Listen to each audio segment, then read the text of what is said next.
Good afternoon, everybody. Hope you can hear me. I tend to wander about, so it keeps you attention focused. I've got the act now at 3 o'clock to keep you awake, so bear with me when I wander about. Talking about two things, and I've got 10 minutes, apparently. 10 minutes? Well, I could spend an hour on both things, but try and keep me to 10 minutes. It's never happened before. But I was looking, what you don't realise is there's a counter down here that we see. And so it's counting down the time. So when Paul went over, I was wondering whether his mic could get cut off, but it didn't. So I know I can carry on.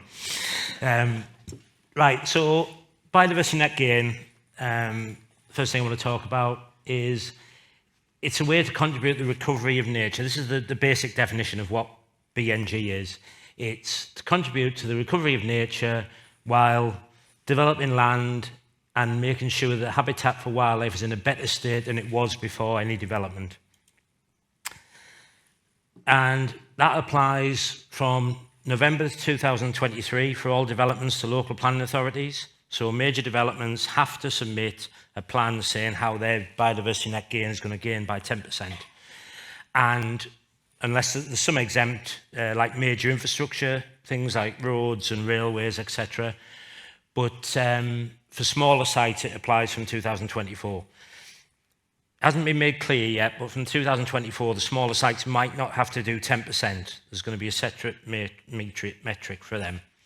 But what some commentators have said is it's the biggest change to the planning system since the 1990 Town and Country Planning Act.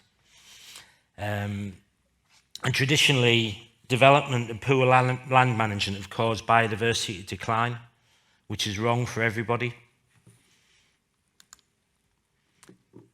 So I've pinched this from Natural England, so and I'm sorry if you can't read it, but basically what it's saying is you start with what the site is like now, so you actually check what the biodiversity is like on the site. Developers come in, something's finished. If you don't have any biodiversity net gain, there's a net loss. If you only provide what was there previously, then there's no net loss, but there's no gain. And then the last bit of the diagram says you provide a bit extra to get the net gain.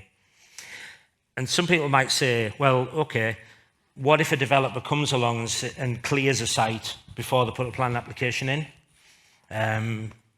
Well, what the net gain is based on the baseline is 2020. So if somebody put an application today, they couldn't just have cleared the site and then say, okay, well, that's what our biodiversity is, therefore this is our 10% increase. So it actually does mean that you actually have to submit a biodiversity net gain plan based on 2020. As far as Darlington's concerned, and I'm speaking from a local authority perspective, is the Environment Act was going through from, I think it started in about 2019. Darlington submitted their local plan for examination in 2019 and was examined. And at that point in time, the Environment Act hadn't been adopted, hadn't been approved by Parliament. So we were in a bit of a quandary in what we could actually do as far as the local plan policy. But we do have two policies within the local plan, and they're online if you ever want to look at them, on biodiversity and assessing the development impacts. What we've said is that we expect a net gain. At the point in time, we couldn't say 10% because we didn't have the evidence or the legal backup. I don't know if there's any developers in the audience, but unless something actually is enacted either in a local plan or by legislation, they won't do it because it affects their profit margins.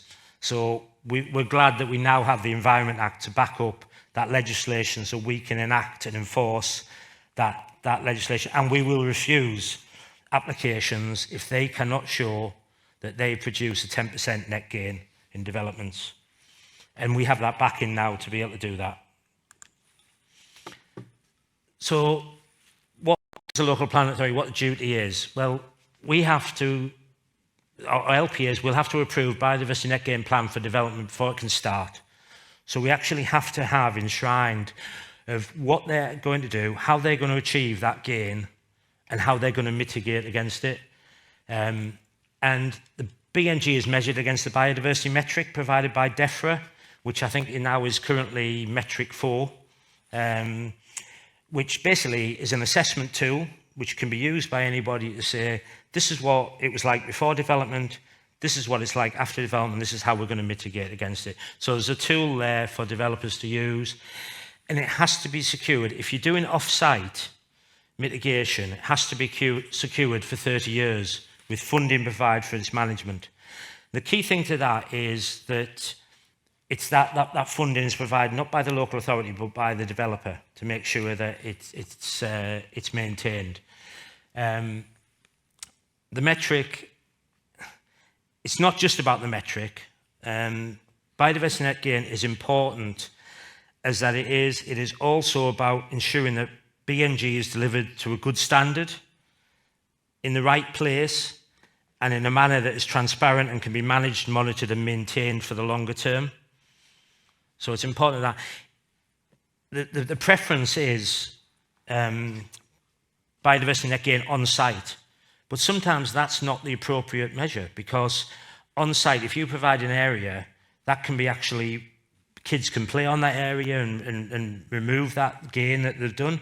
So sometimes biodiversity net gain is better provided off site, but it has to be secured and managed for the long term.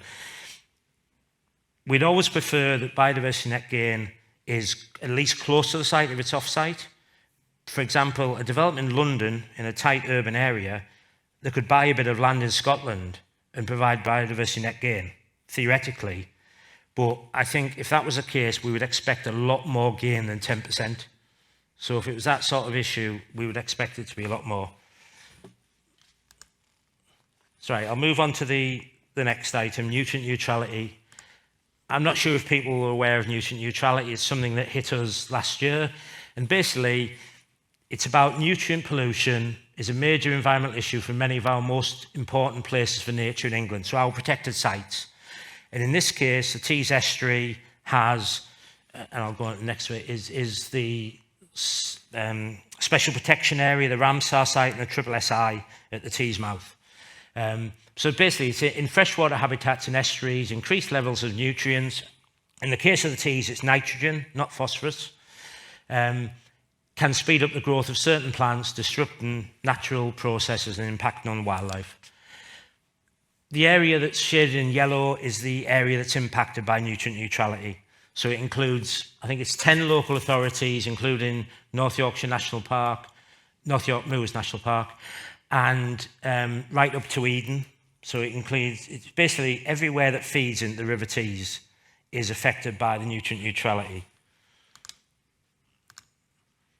This is just one I've pinched off Northumbrian Water, but it's a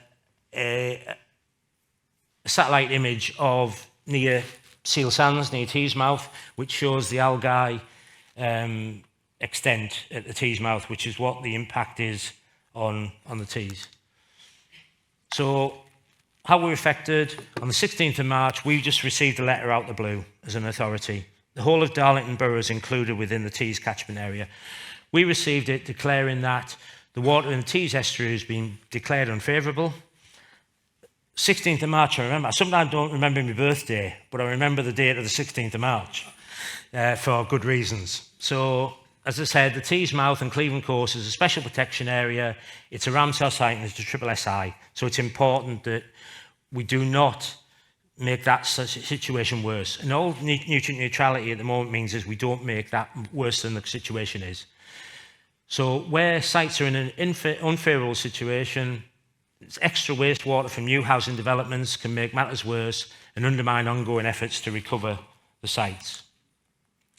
So that's what happened to us. We just suddenly, on the 16th of March, we got a letter, and we'd only adopted our local plan less than a month before, which was going for growth and expansion. We had a planning committee that was due 2 weeks after that had to be withdrawn because we had 1,250 homes going to that, which we couldn't approve. So overnight, we couldn't grant any permissions that would involve an increase in overnight stays, and that goes down even to one house, because that had to impact and say that there was a mitigation against not increasing nitrogen. And that involved tourist accommodation, student accommodation and hospitals. Mitigation measures, and I've just run over time, but I don't care. Creation of restoration of new semi-natural habitats, treatment wetlands, retrofitting of SUDs. So if you've got an existing development, because SUDs is used a lot in new developments, you could put SUDs into an existing development which will reduce nitrogen, improvement of existing wastewater treatment plants, replacing inefficient septic tanks and package treatment plants with new ones, and provision of new wastewater treatment plants. So one of the solutions is that there was a new mitigation scheme launched on 31st of March, which the priority was the Tees catchment area.